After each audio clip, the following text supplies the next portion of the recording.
Start studying from where you left off through Open Universities Australia.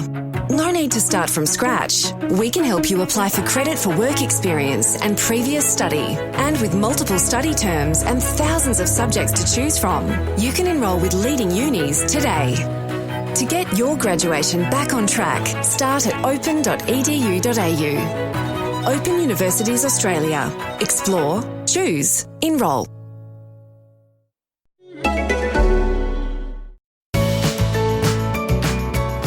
Welcome to the Art of Decluttering podcast. I am Amy. And I'm Kirsty. Together, we run this podcast. Together, we are the Art of Decluttering, just in case you weren't sure. This week, we're talking about stuffed toys or soft toys or, you know, those things that breed in your kids' rooms. Oh, do they ever? This episode was requested by Vicky Mahoney. Do you reckon that's how I say her surname? Good. Wasn't sure. And it's such a good episode because my kids are soft toy kids. Yeah, are yours? Yes, I know Emily is. Emily definitely is. Because I've seen her bedroom. I've slept in there. It's like sleeping in a shrine. you slept in a soft toy shop. Yes. Oliver loves them too, but not quite. I would say he's matured out of his love of soft toys. He still has his... He's still got his teddy, his night toy, his cuddle toy, but he doesn't need a million of them anymore. Yeah, mine both love them. Elijah more so. So Jesse's 13, so he's still, he's still got soft toys, but he doesn't, and if he's sick, he's not walking around with one under his arm. No. Lige is the most paternal child I've ever met in my life.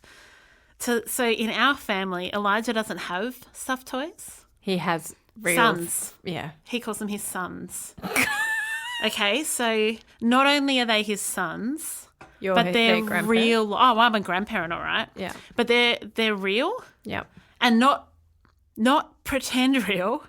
Real. So I found a son of his in the lounge room. You can call it a toy. We call it sons at home. We call them his sons. Okay. And I took it and I went into his bedroom and I just threw it onto his bed. Oh my goodness, worst grandma moment ever.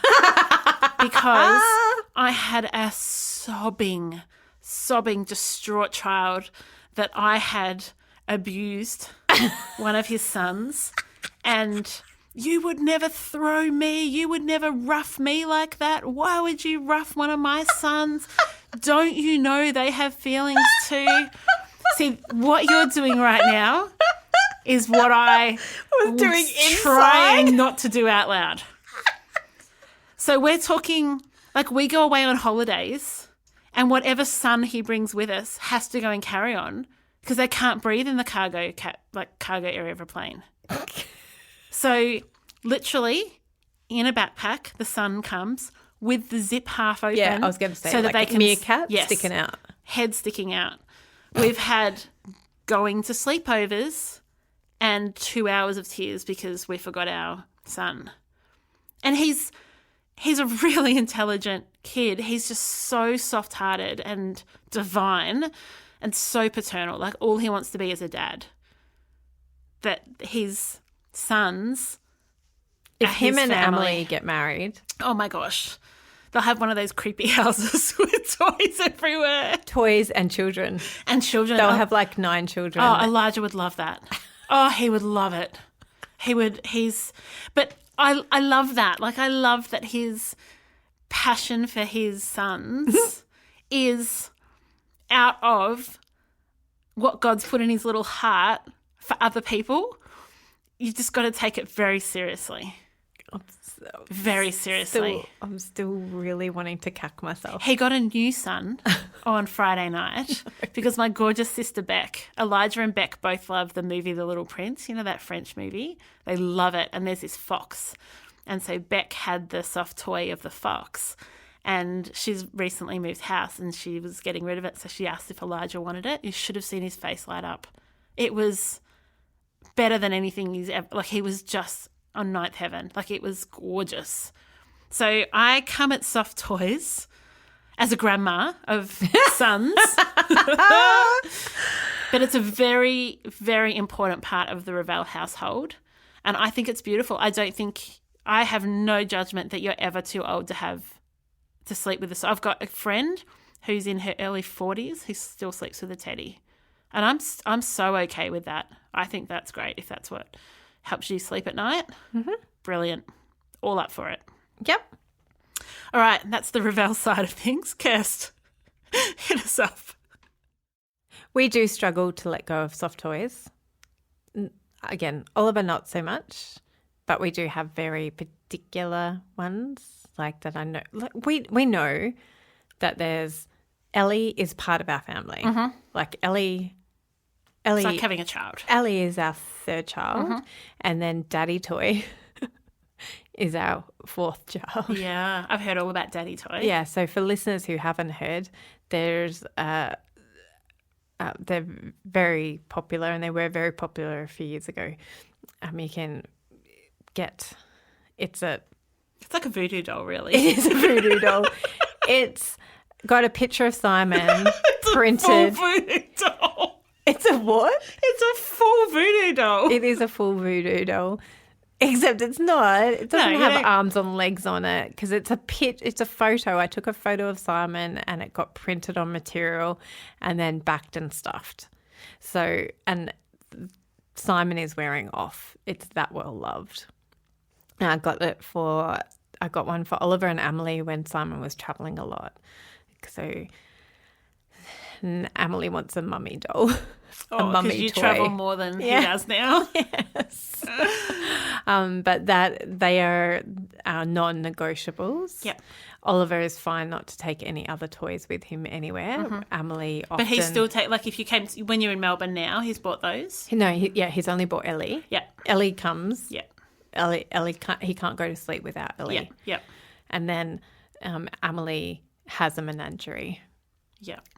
But we limit her when we go traveling, so it's always Daddy Toy, and at the moment she's in love with a particular puppy. Yeah.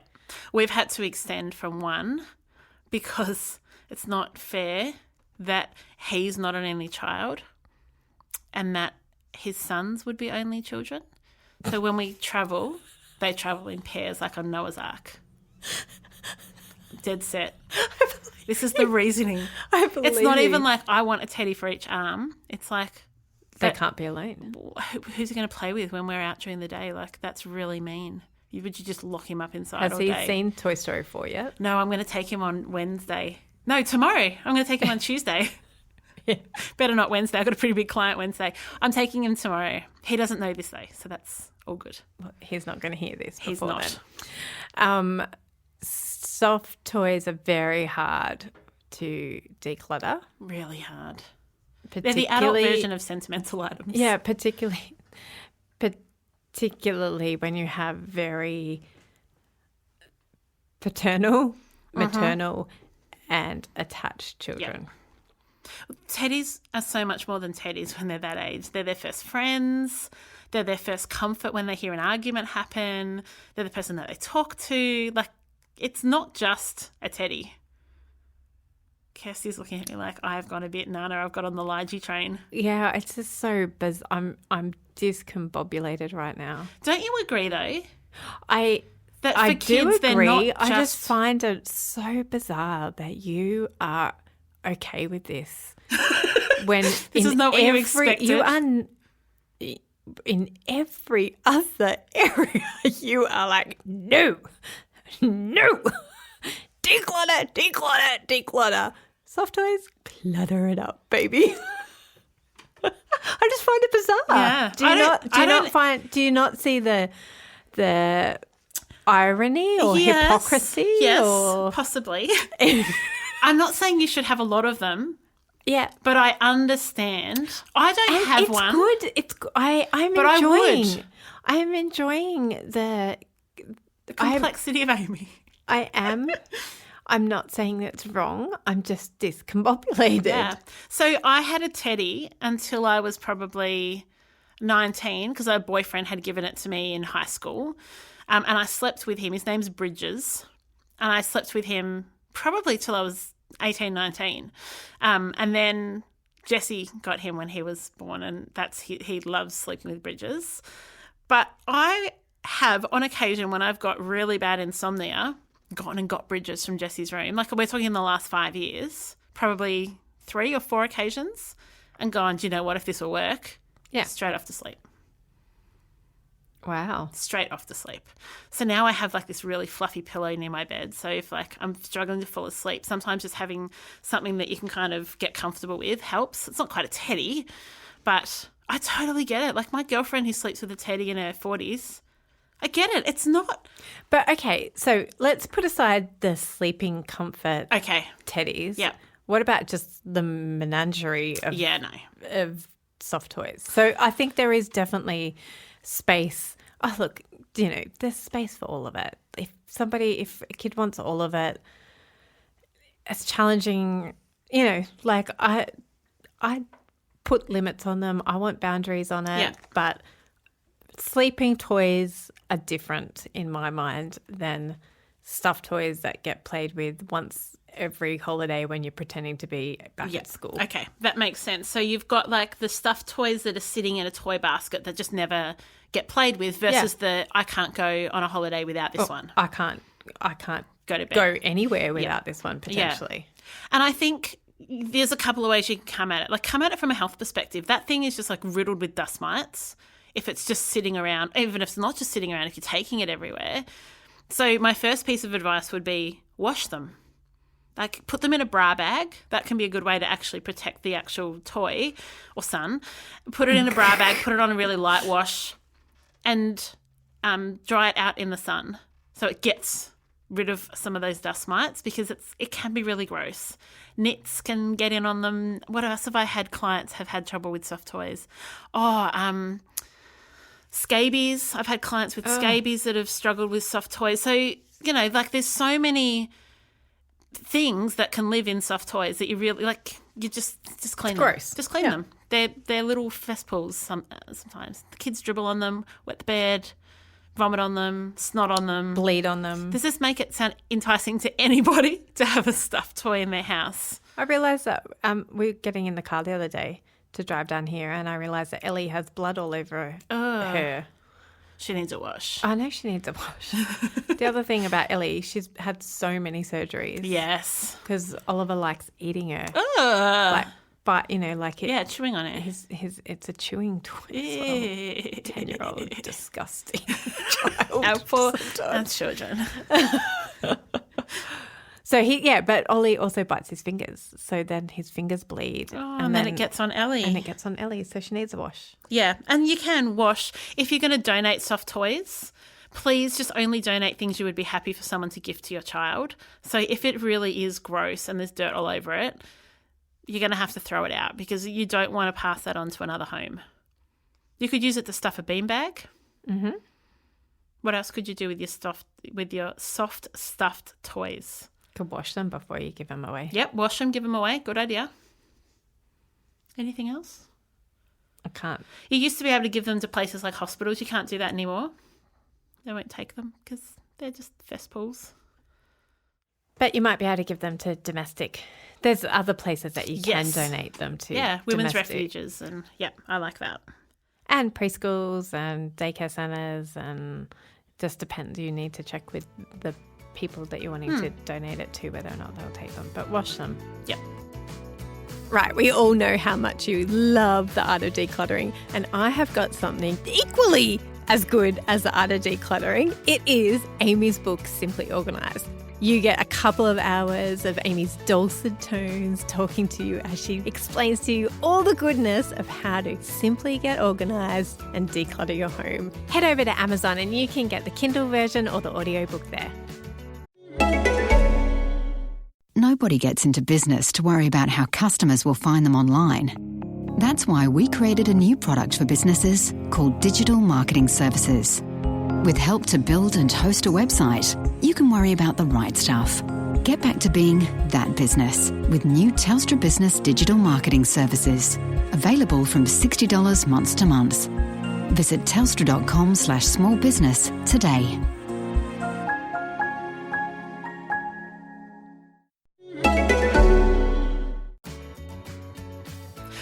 things I want to encourage people on is it can be really hard to encourage children to let go of soft toys. I mean, you can never pick which one they're going to form an attachment to. Yes. It's often the ugliest, weirdest one that they form the I can't leave the house without this one, not the beautiful first Christmas teddy that your mum bought for them. So curb the influx so you don't have to then push things going out the other end. So do you really need to buy your kid as I just said, a first Christmas teddy? No. Not really. Do you really need to buy my first teddy for when your kid's born? Do you, think about the occasions that you would otherwise go and buy a teddy, and could you mark that in a different way? Yes. So my first Christmas might be, hey, we're going to go to the shops and we're going to look at Santa's magical enchanted forest, rather than, hey, we're going to go pick a teddy. So I just want you to think creatively. You don't always need to celebrate children's milestones with a teddy. There are plenty of other things you can do so that then they really only have maybe 3 or 4 teddies rather than 30 or 40, which is a conservative estimate of some of the ones that we have decluttered. Or try to declutter. Or have in our own house. or have in our own house. On that topic, I like not imbuing the teddies with sentimentality. Oh, yes. So don't say to your children, oh, but Auntie Jojo gave you that. You must keep it. Yeah. If they don't like it and Auntie Jojo gave it to them let it go. Don't even tell them who gave it to them. Let them make a decision about whether or not they like it because they like it. I love that. Not because Auntie Jojo gave it to them. Yeah. Although saying that, I did just give my niece a teddy bear, and if that goes, Erin, I'll be upset. I think that's really key though, Kirst. I find that when we're going through soft toys and we're doing kids sessions, it's the parents that find it harder to get rid of soft toys than the kids. Yes. Because they're like, oh, but you can't get rid of that one. Such and such gave that one to you, and the kid's looking at you like, yeah, but I like this one better. Yeah. So... And so in that decluttering process, it is really helpful to give boundaries, particularly for kids who find it hard. Like, for instance, we decluttered Amelie's a couple of months ago, and we're like, okay, let's get them out and then let's categorize them into dogs, cats, Beanie Boos, and then we're like, right, you can now see that you've got 7 dogs. And she's like, no, I need to keep all of them. Okay, that we might say yes to that. But then when we go out to the shop and we're shopping for your birthday present, guess what? You're never allowed to buy a stuffed dog. That's not happening. And so Grandma and Granddad, when you take them out shopping for their birthday, guess what's going on the no list? A stuffed dog. And that's how we put boundaries on Amelie. Yeah. Because she's so, she would have a million stuffed dogs and a million Beanie Boos and a million cats and a million, she would, if she had her way. Well, she probably feels sad for them that they're sitting in a shop and they don't have an owner to love on them. It doesn't help that we have read this beautiful book. I'll put it on the Facebook page. I think it's called Teddy the Prickly Bear. Yeah. And it's so beautiful. It's about a boy who finds a teddy bear in a dumpster. Oh. Because the teddy was in a store and nobody was buying it because it was an ugly, prickly teddy. And so the toy store put it in the dumpster, and this kid who doesn't have a lot of things picked it out of the dumpster, took it home, and his single dads are like, where did you get that from? And he's like, but Dad, I don't have a teddy. Oh, kids! I know, right? Oh, my goodness. Then it's all about this prickly teddy. And the boy goes, but I like it because it's like you, Daddy, because it's got a prickly chin and prickly hair. And then at the end of the story... No, don't tell me the end of the story if it's going to ruin it. No, it's beautiful. Okay. It becomes soft because it's so well loved. It's not a prickly teddy anymore. Okay, I know what I'm getting Elijah for. Can you? I need to find this book and get it for him because he would just love that. Oh, my gosh. Okay, I'm going to find that. That's going to be my Amazon present. purchase this afternoon. It's such a beautiful book. That saying, don't buy this book if you don't want to instill in your children a love for soft toys. So can we talk then, Kirst? We've kind of talked about the decluttering and the mindset around soft toys. How do you store them? So let's just, whatever the collection is, whether it's 2 or 20, 25 million, do you have any ideas on, or how do you store toys? How have you seen clients do it? What has worked? What hasn't worked? I do like the laundry baskets, like the soft ones from Yep. Target and Yep. Kmart and Ikea. Yep. The fabric ones. The collapsible ones. Yeah, the collapsible ones because they're tall and they can be filled. Yeah, I love those. And it's contained and it's a limiter. Yep. We have actually limited Amelie to one of just the Drona boxes. Oh, yeah. So Wow. we've stopped. They're When you pull suffocating, it out, Kirst. they are suffocating. When you pull it out, they explode out of it. And she has got others scattered through her room, but the ones that she's not currently playing with are in a Drona box. So that's, for everybody listening, that's a 33 by 33 centimetre box that Ikea, the fabric boxes from Ikea. So, but then she's got a reading corner with some dolls, and she's got a bunk bed for her dolls that teddies sit in, and then she's got them all around her bed. She has a lot of stuffed toys. So she and Elijah never allowed to get married. No. Elijah's got his contained into one basket in his wardrobe. So it's a basket that you could put like your shoes in or something. Yep. And what we have done with a few of the really special ones that were getting squashed in the basket, and he was concerned for their well-being, is I got it's kind of like a picture frame, but it's more a shelfy kind of thing from Kmart. It's a cloud. Yes. And shelves in the cloud. Yep. And I hung that in his room, and we took the little ones that he was concerned about and we've sat them in there. So they're kind of on display, so they don't tend to come down. But every teddy has a beautiful name. Like, you know, they're well loved. And Precious is the one that was always, when he was like 4 or 5, Precious. And now we have Chase. Beautiful Jesse came to Ikea with me one day, and he asked me, he goes, "Can I please have $10 to buy something?" And I was like, okay, like this kid never asks for money. Yep, you can have $10. And what he bought was Chase, which is a soft dog for Elijah. I know, the sweetest thing. And Elijah was just beside himself. And that's Chase is who comes on all our family holidays. And like Chase is just the best. Chase comes on all our hospital trips. What about Precious? Precious still lives. Has Precious been relegated to second shift? Precious is now in the toy box in his room, in the toy container. No, there's no lid, and it's got air holes. Don't underestimate the extent we go to. This is what just blows my mind. This is not the Amy I thought I knew. Yeah, we don't have any other toys in our house. I know. Like if a kid comes over, if you can't play board games or play with soft toys or a basketball, there's nothing for you to do. But yeah, soft toys is his weakness, and I'm okay with that. Yes. Okay, so we've decluttered. We've organised. Let's talk about organising a bit more, though. But also decluttering. To set boundaries for your children. Yeah. I think that really helps. Yeah. Like limit them. Go, okay, you can have 7 teddies. Yep.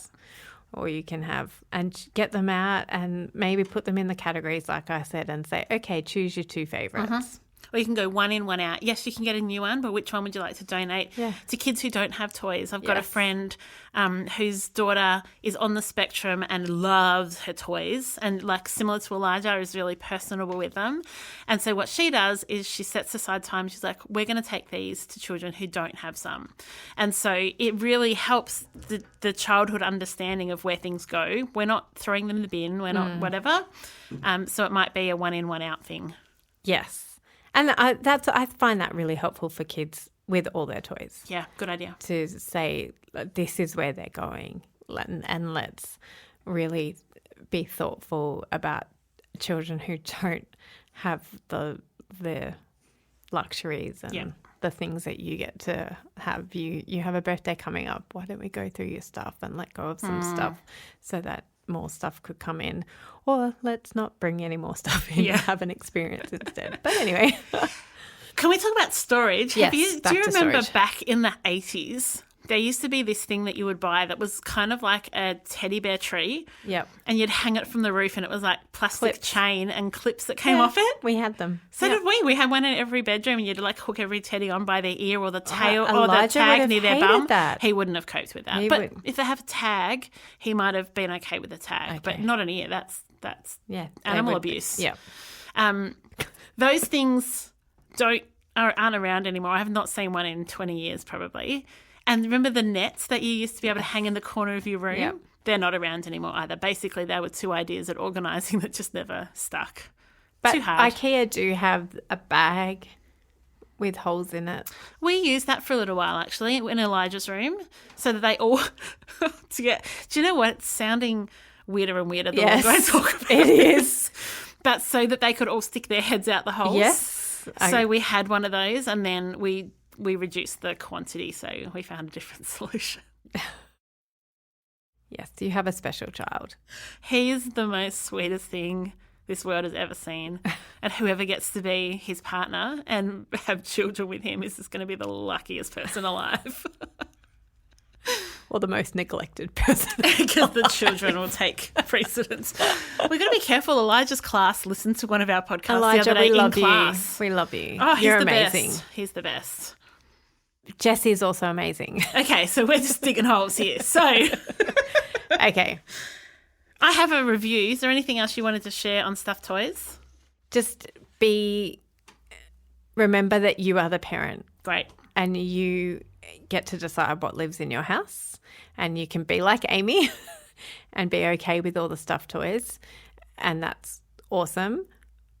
But you also it's your house and your decisions. Yep. So you can put boundaries around that. I love that. Go mama. Yeah. This review is from Robin Harrison in Canada. We've had quite a few Canadian reviews lately. 5-star review titled So Helpful. I'm listening from Canada and these ladies are amazing. I just finished the makeup episode and with their help I've realised that I'm just not a makeup person despite hanging on to a number of palettes for years. Thank you, Amy and Kirsty. Keep it up. Thank you. What a wonderful review. Love it.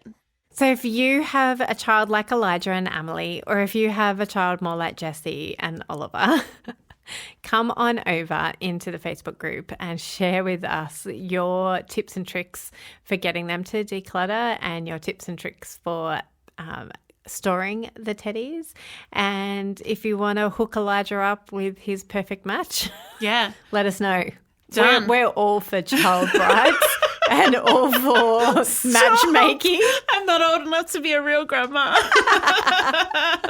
We can matchmake for when they're 35 and they're allowed to get married. Yep.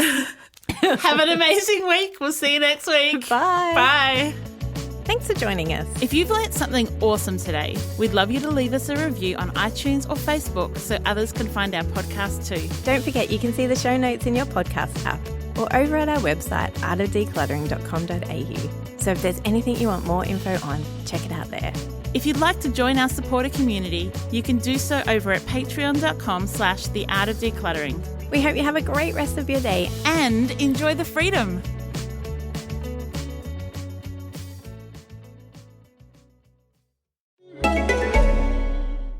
Introducing New South Wales Trustee and Guardian, the state's largest will maker. Our experts can help you make or update your will and then store it for you too. With our flexible consultations, you can start the process online, call us, or simply drop into one of our 9 offices throughout New South Wales. We make preparing a will easy. While some things have changed over the years, others remain the same for a good reason. New South Wales Trustee and Guardian, writing wills for ages. Start your will today. Visit tag.nsw.gov.au or call 1300 10 20 30. For fees and charges, please see our website.